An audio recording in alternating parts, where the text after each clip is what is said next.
to this episode if you are loving these quick fire Q&A podcast episodes where you're getting the answers to my community's most burning questions in business. This is something you guys have been really loving. We've been doing it a little bit more because the feedback has been really, really good. Sounds like you guys are wanting a little bit of more kind of live coaching and getting answers to the exact questions that are already in your head. Today, we are talking about making sales in the beginning of your business. We're talking about digital products in a physical product world. We are talking about how often should we launch, what should we be doing right now, what is the economy like, and how I would be adapting to it, as well as have sales been slow this summer, and a little bit of everything in between. I'm really excited about this episode. I have really been loving these. All of these questions have been submitted by people just like you that are listening, binging the podcast, a loyal follower, and are a part of our small business cafe community. That is my completely free podcast community where you can go and gain bonus support from me. We can get some extra resources that I share there. You get to connect with other business owners, as well as that is where you can submit our Friday coaching sessions episodes, questions just like this one. So we're really going to just dive on in. I have a list of, it looks like 7 or so questions that we're really just going to keep on diving on in. They're across the board, from marketing to branding to economy to pricing, all of those different pieces from there. Taking 10 quick seconds before I dive into the first question, just to introduce myself. Hello, my name is Madison Page. I am a business growth specialist, and I help people turn their small business into a brand that finally reaches that big potential that they know they are chasing after. I'm so excited to be here with you today. We like to teach in a fun conversational type of way around here, meaning it's kind of like sipping coffee with a biz bestie. You're sitting across the table from me. This is what I would actually tell you, some raw and real and true business advice.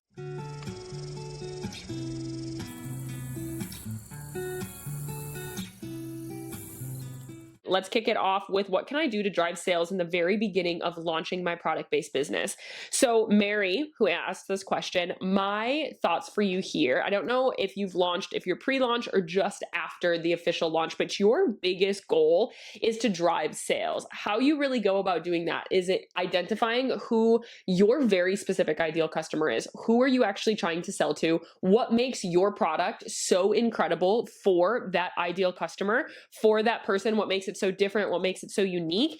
And then how can we get in front of them and really just kind of pour back into them, provide content, provide value to get them to want to be in your world? A mistake that people make in the very beginning is that they're strictly pushing product. But even pre-launch, if I were to be launching a product-based business, for pre-launch, I would take 3 to 6 months prior to launching and really just build a community. So I have kind of this baseline of people. Like, as soon as I know I'm going to be launching this business eventually, I would create a new profile so I can start building that community really early on, just by providing value for these people. Because if you can provide value and you can provide community, your launch is going to be a lot more exciting because you already have people so involved. So at the very beginning of business, of launching a product-based business, I would find a very niche ideal customer of who you're talking to, very specific, whether that be specific by value, specific by style, specific by differentiator, and I would decide on what makes your product so perfect for them. And whether that be something that's inherent or not, you need to have some sort of a differentiator. And then I would really start focusing on building community, especially right now in July of 2025. I also would be kind of building out loud. It seems to be the content that people are really loving. And now there's a difference between building out loud and attracting other small business owners. So you have to be really close there. There is a fine line. We still want to attract your ideal customers. We're not trying to attract other small business owners. So like, we're not doing day in the life of a small business owner. We're talking about the values behind the brand and really building some connection there. But at the core, Mary, my major focus would be on building community, getting some strong connection with my very specific ideal customers. Next question, I'm thinking about digital products. Are they a good add-on to a product-based business, or are they more work than they're worth? As I'm creating a barn cleaning checklist, download. So I know that this client, she makes reins for like horses. And so to answer your question, Brandy, my answer for you would be, honestly, I think digital products are better as like an email download for a product-based business. It is a very big kind of jump of a differentiator in product suite to go from selling handmade reins to selling a what did you say? You're making a barn cleaning checklist. What I would do is I would utilize this as value to actually have people download it, to provide them some free value to get them onto your email list. There's a very specific type of customer that loves getting value for some sort to like opt in as opposed to a free email or like VIP perks. So this would attract a different type of customer that would be really great. It's just a way to get them onto your email list. So I think these are awesome. I love a good checklist. I love a good digital download, but I find them being better for product-based business owners primarily. They actually provide a bigger ROI for free, but as an email opt-in download because your emails are such a high converter. So that is what I would do from there. How often would you recommend dropping new products so that it's helpful for the business, but not so frequent that people lose interest? Yeah, this is a really good question. I mean, I have clients that they don't launch a new product for 5 years. I have clients that they have their product suite and they basically are very structured with those like 5 SKUs that they have for their first 5-10 years of business. And I see nothing wrong with that. You absolutely do not need launches to continue to make your business successful. You can do it without launches 100%. Now, of course, Jessica, I believe you sell jewelry. And so with jewelry, depending on the style of jewelry that you launch, I do think it's good to have some collection. So, a skincare line is really easy to not have any launches. You can have your 5 basics and kind of go from there. Whereas jewelry, you might have some seasonality and have some trends going throughout. I would say absolutely never quicker than like 6 weeks. Really, every 6 weeks would be absolutely too much. And I would never do that. I honestly think seasonal at the very most for a jewelry company. Where you said it's helpful for the business, but not so frequent that people lose interest. The only way that it's helpful for the business is a lot of times it's a quick cash influx. Product launches are not going to be the thing that revolutionize your business growth. Two, there is a really big myth out there that people feel like, oh, well, if I just launch a new product, this product will finally be the one that takes off and I finally get to consistent sales. Your product launch is not going to be the catalyst of what brings you consistent sales or not. Just so you know that. We have to change the marketing.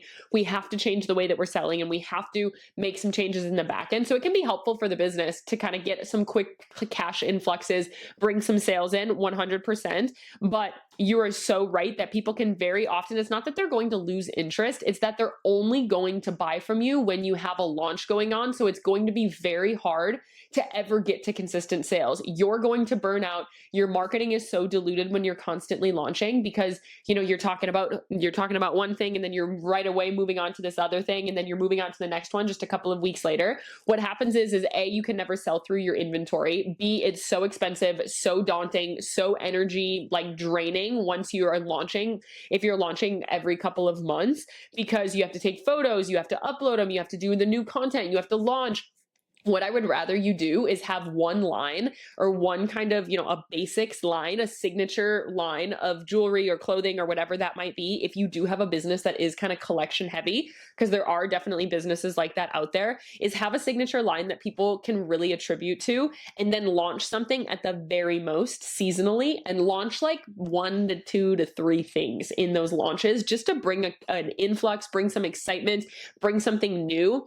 But I don't want you to launch 30 things at a time because you're just not able to market them efficiently. So that would be my answer to how often should you be launching. Again, nobody has to launch, but I would never do it quicker than 6 weeks, unless maybe you have a Halloween collection and then you have like a Thanksgiving collection and a Christmas collection. That's really the only time that we could launch like seasonal things a little bit quicker just because there's a lot of holidays there. But in general, I would say let's aim for seasonally at the very most. And honestly, there's plenty of jewelry companies out there that launch one collection all year long. Kate Spade oftentimes launches one collection in the beginning of the year. There's many jewelry companies that have one major collection all year long, and that's what they're really working on selling because it allows you to really sink into it, really create a style, and really attract some excitement around that one singular piece from there. Next question is, I'm kind of just waiting it out until the holidays at this point. Have sales really been slow this summer for many of your clients? This is something that I'm getting a lot in my DMs, is that people are really struggling to make sales sales right now on social. And there's a couple of factors for this.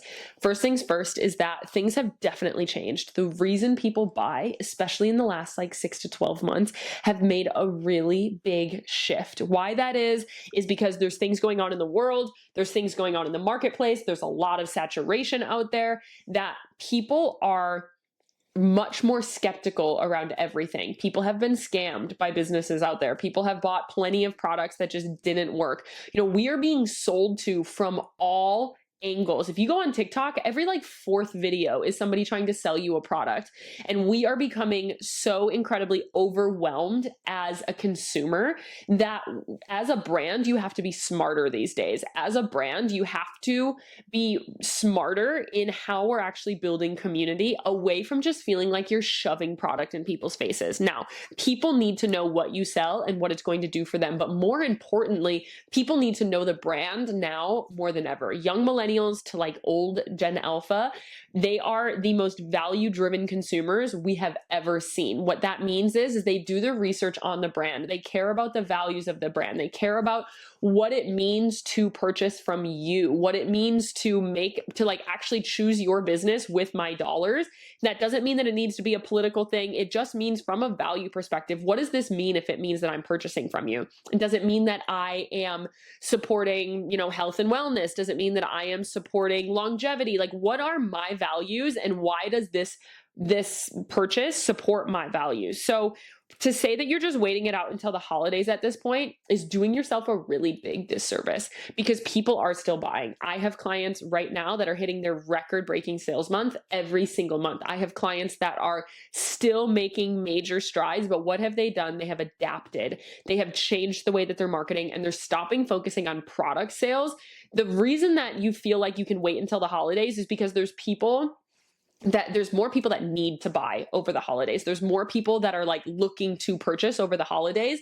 So you will naturally, yes, make more sales just because the need is already there. What this is telling me that you're struggling to do, which in product sales is everything, is that you are struggling to convince people that they need your product. They are struggling to convince people that your product is something that they need to try right now. So you're struggling to convince people that your product is better than anybody else's out there. During the holidays, people will try a whole bunch of things because they're watching, they need more, like the need is already there. People either buy because they have a need for it or the need has been actualized through marketing. Only two reasons people buy.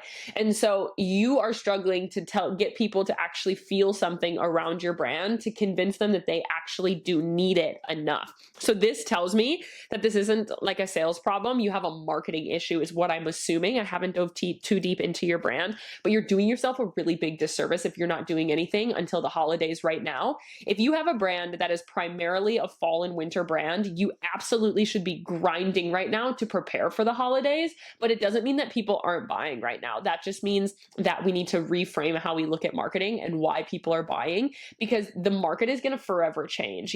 Every 6 to 12 months, the pendulum continues to swing in different directions and you have to adapt to it. So I don't know what your sales have been like, but if you're feeling like they're really slow and slower than normal, that tells me that you probably haven't adapted your marketing and your audience needs something new.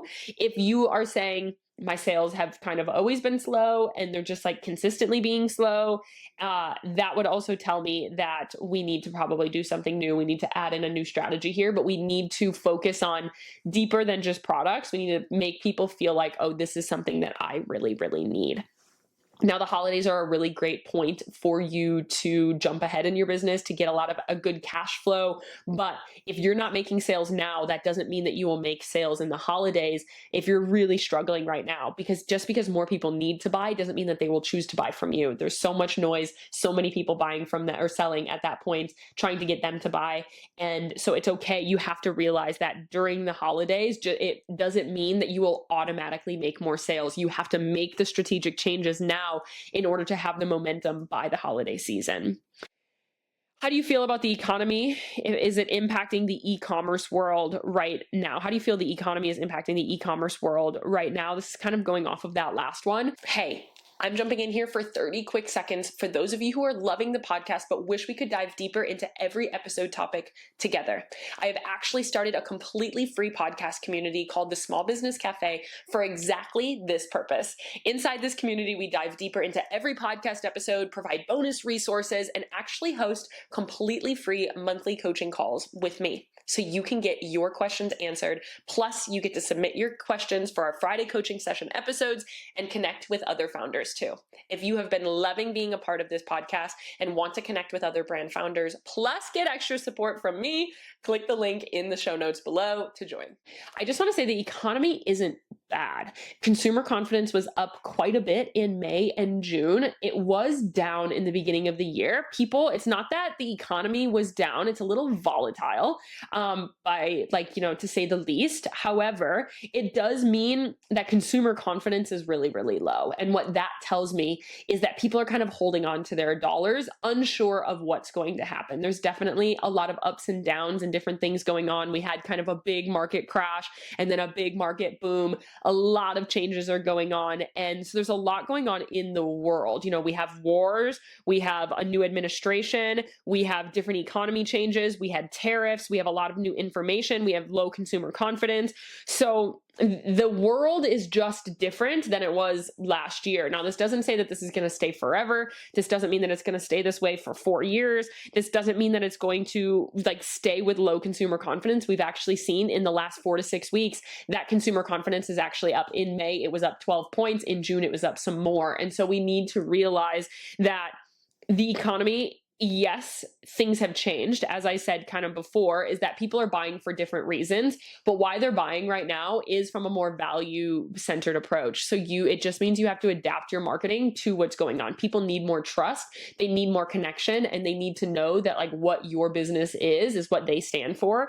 And that is really how it's impacting e-commerce. But as I said before, I still have clients every single month hitting their record-breaking sales month. What that means is that people are still buying. It's not that the economy is quote unquote bad. It means that people are still buying. We just have to adapt as to what is making people buy. And these next 6 months of the year, there's going to be a lot more people buying for different reasons. Consumer spending is always up in Q3 and Q4. And so we also have to realize that we do have to make those changes that I was already talking about in the e-commerce world through the holidays and all of that as well.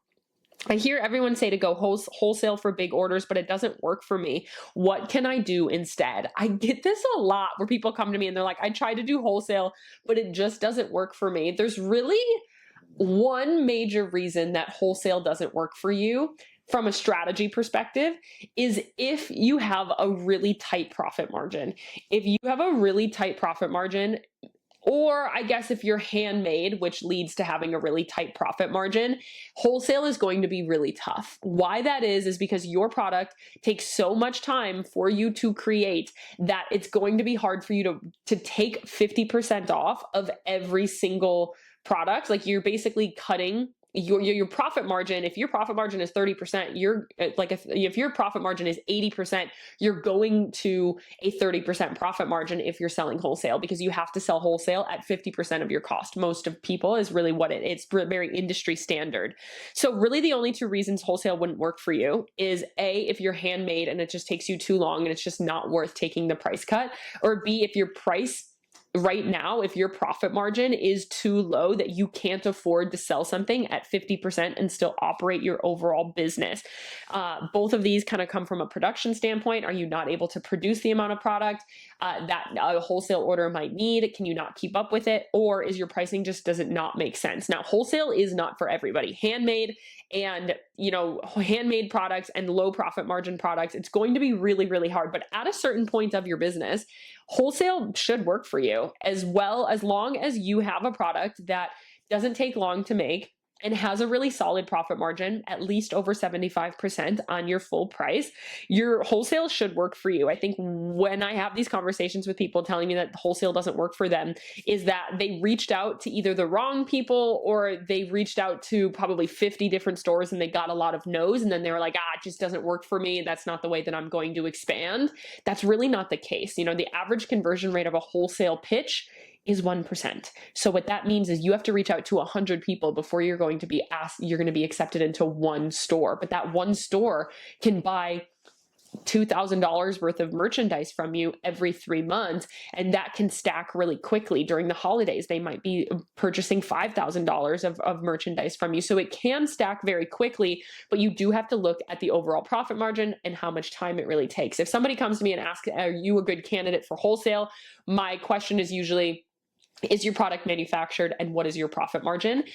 It's not to say that handmade products can't be, but you have to have it pretty streamlined to be able to fulfill an order for 200 units as they need it and kind of on demand or something like that. So, your question of what can I do instead, I would challenge you, and feel free to reach out to me, whoever asked this question.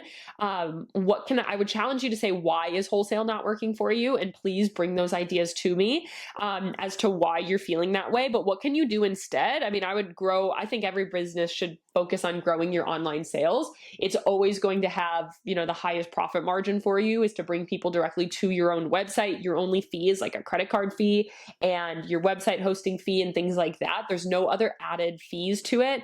So I would say, what can I do instead? I would double down on your own social media, kind of depending on where you're at in business. If you're and what you're utilizing wholesale for, I might need a little bit more context here. Again, so many business questions are very nuanced, which is why having customized support is really important. When you're trying to go wholesale, why are you doing that? Are you trying to expand your distribution channels? If that's the case, maybe you want to start smaller with smaller wholesale and get some numbers. One thing about wholesale is if you just try to jump and get into Target right away, unless you have a real proof of concept and really incredible direct to consumer numbers, it's going to be hard to do. And so sometimes you have to get some proof of concept at maybe smaller stores, show the sell through, show the proof of concept in other areas in order for that to happen. If your pitches are bad, or if your pitches conversion is really bad, from a strategic standpoint, instead of wholesale, you can do influencer marketing. You could do collaborations. You could, if you're trying to get just new distribution, to me, this tells me you're looking for some expansion, and looking for sales. But it doesn't mean that if wholesale, quote unquote, isn't working for you, it kind of depends on what you were utilizing wholesale for. Some people jump right into wholesale.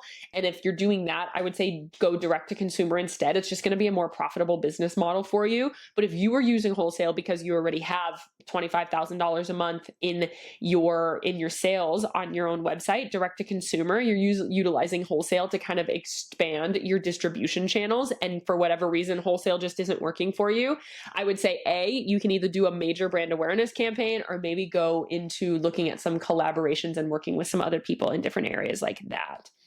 If I'm at $3,500 consistently, but really I'm struggling to break past this point, what offer of yours would be best for me? I feel like I've tried everything and nothing is working. So if you're at $3,500 consistently and you feel like you've tried everything and nothing is working, this is a really common plateau that people get to. And I've honestly talked a lot about it in the last couple of weeks of podcast episodes, is kind of almost like this shiny object syndrome. Is you have the $3,500 consistently. Those might be friends, they might be family, they might be acquaintances. And then you're couple of ride or die customers that are coming back every single time. I would error to guess that your return customer rate is probably 75 to 80%. And what this tells me is that you have a foundation of a community, but now you're struggling to expand. And you've probably, if you're feeling like you've tried everything, you're probably similar to this other person with wholesale, have tried a little bit of everything. You've tried wholesale, you've tried influencers, you've tried collaborations, but you've probably tried them all at a very minute level. I would assume that we haven't gone all in on something. And so what I would need to look at here is I need to look at your data. I need to see, where are these 3,500 people coming from? I need to look at what's your return customer rate. If that's really high, that tells me that we're struggling to get some new people in. And what we have to do is really focus on visibility. But if I look at your data and these are new people, but they're not rebuying, maybe we need to get some different pieces of that. But where have you plateaued and what have you tried?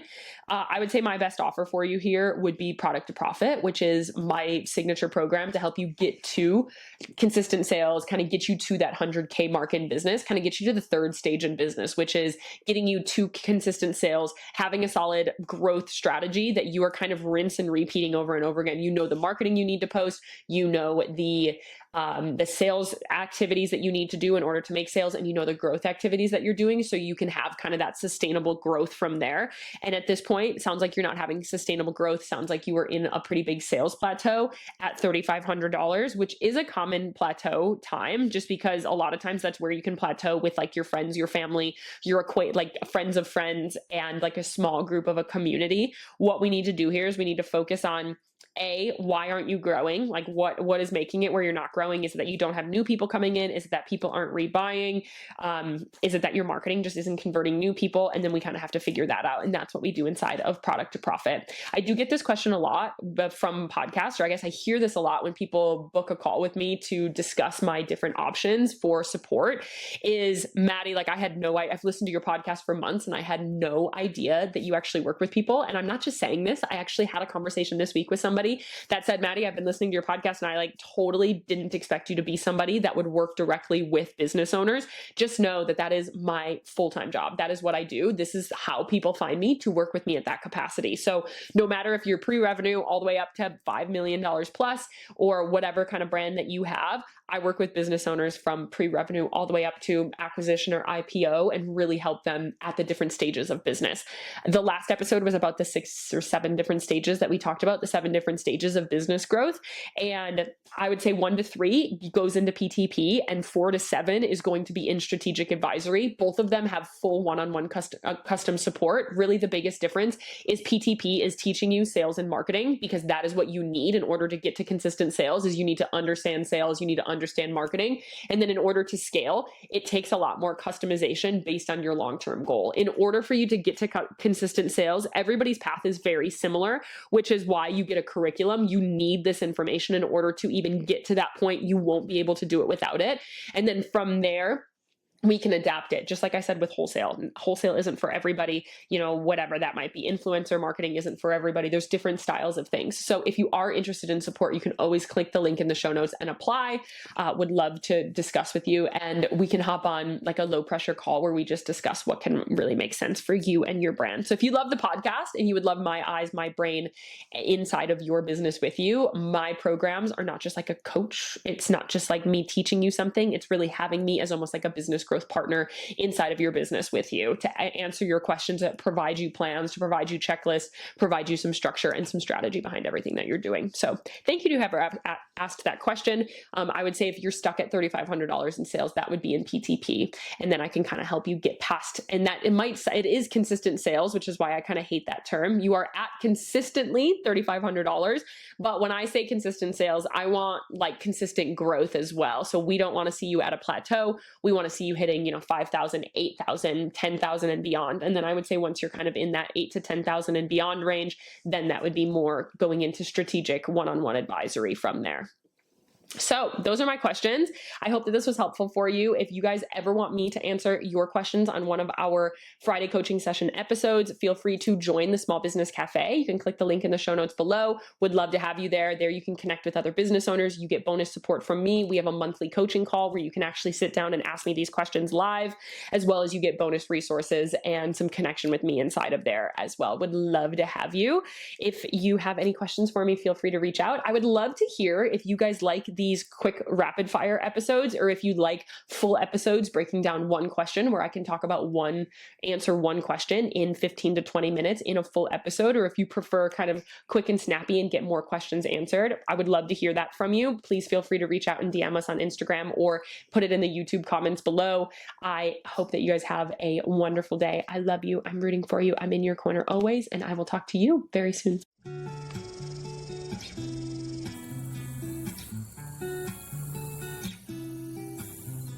If you found today's episode helpful and are looking for more tangible ways to grow your business, make sure you are subscribed to the show. If you want to dive deeper into this topic more, click the link in the show notes and join our completely free podcast community where we dive into every single podcast topic, as well as give some bonus support and free coaching calls. And finally, if you are interested in getting my eyes on your business to find your hidden opportunities to scale, apply to work with me one-on-one in the show notes or on our website. Remember, it's not enough to listen. Don't forget to implement too. I love ya. I'll see you in the next episode.